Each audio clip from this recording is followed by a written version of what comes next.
तर शांतिगिरी महाराज इथे मतदानाचा हक्क बजावत आहेत आणि संपूर्ण देशामध्ये आता मतदानाला सुरुवात झालेली आहे।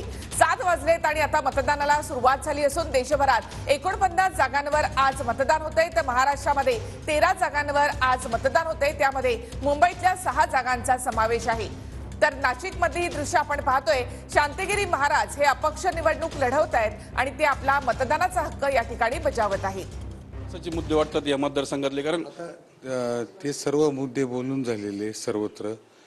मला वाटतं आज मतदानाचा दिवस आहे, आपण मतदानापुरतं पाहावं। नाशिक शहरातील सिडको मतदान केंद्र जे आहे तिथं बूथ क्रमांक 61 वर मायक्रो ऑब्झर्व्हर नाही, त्यामुळे बडगुजर यांनी आरोप केला की तिथं ऑब्झर्व्हर असावा आणि ते सीसीटीव्ही बसवले ते देखील काही कामाचे नाही, ते मला माहित नाही अजून।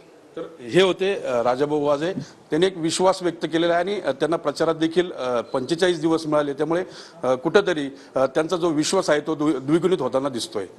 मनोज गाडेकर, TV9 मराठी, सिन्नर, नाशिक। तर नाशिकमध्ये ठाकरे गटाचे उमेदवार राजाभाऊ वाजे यांचा औक्षण त्यांच्या घरी करण्यात आले। तर दुसरी ही दृश्य आहेत ती आहेत मिहीर कोठीच्या मतदानासाठी आता निघालेले आहेत। आपल्या संपूर्ण कुटुंबासह ते आपला मतदानाचा हक्क बजावणार आहेत। बाबा 2 मिनिट बाबा।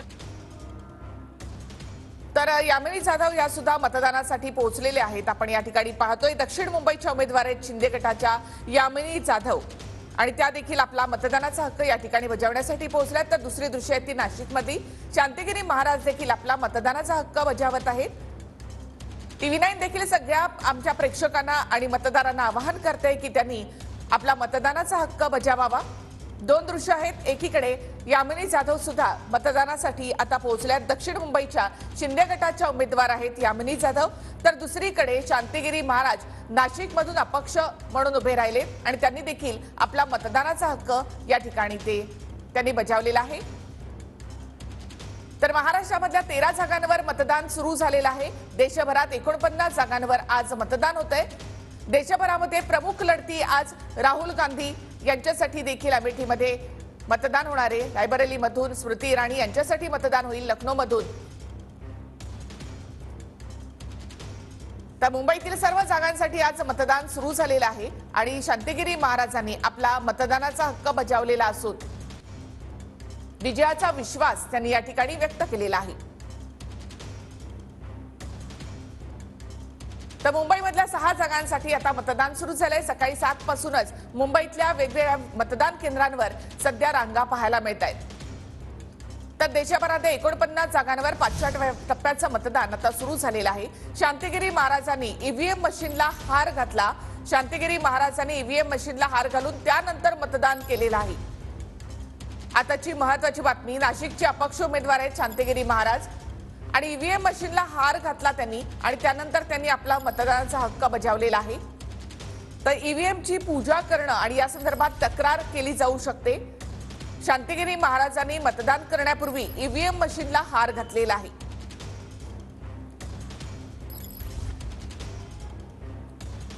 तर काही वेळापूर्वीचे दृश्य आपण पाहतो, शांतिगिरी महाराज या ठिकाणी मतदानासाठी आले। नाशिकमधून ते अपक्ष निवडणूक लढवत आहेत। मतदान केंद्रावर पोहोचल्यावर त्यांनी ईव्हीएम मशीनला हार घातला आणि त्यानंतर आपला मतदानाचा हक्क बजावलेला आहे।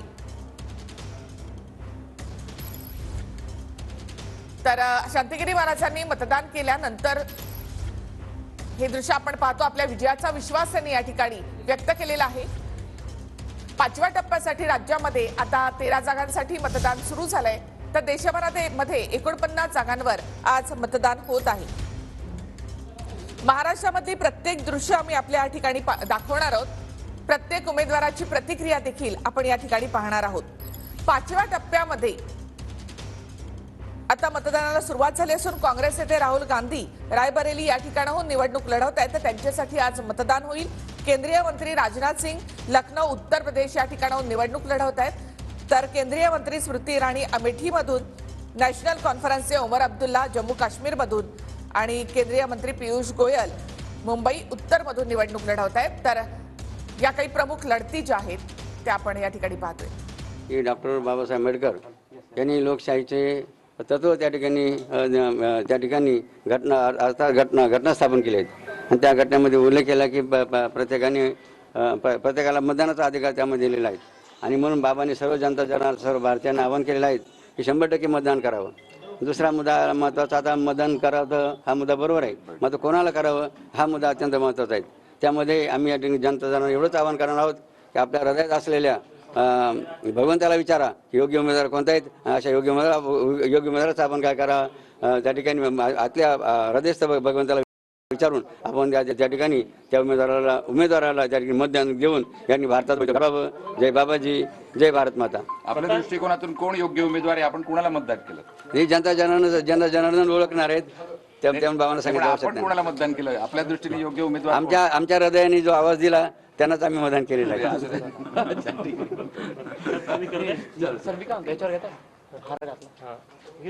मग स्वामी तुम्ही मतदान केल्यानंतर ईव्हीएम ईव्हीएम मशीनला तुम्ही हार घातला, काय कारण होतं हार घालण्याचं? तर बघा, त्या ठिकाणी अत्यंत मतदान हे अत्यंत पवित्र आहेत आणि सर्व या ठिकाणी इथले नागरिक सर्व त्या ठिकाणी यंत्राजवळ येऊन या ठिकाणी ते आपलं मतदान करणार आहेत आणि म्हणून त्यांना त्या ठिकाणी एक सद्बुद्धी व्हावी. सद्बुद्धीने आपलं मत भारत मातेला त्या ठिकाणी काय भारत मातेला या ठिकाणी कामात यावं, अशा रीतीचा भावना विचार सर्वांच्या मनात रुळावा आणि भविष्यामध्ये कोणाला पश्चाताप होण्याची पाळी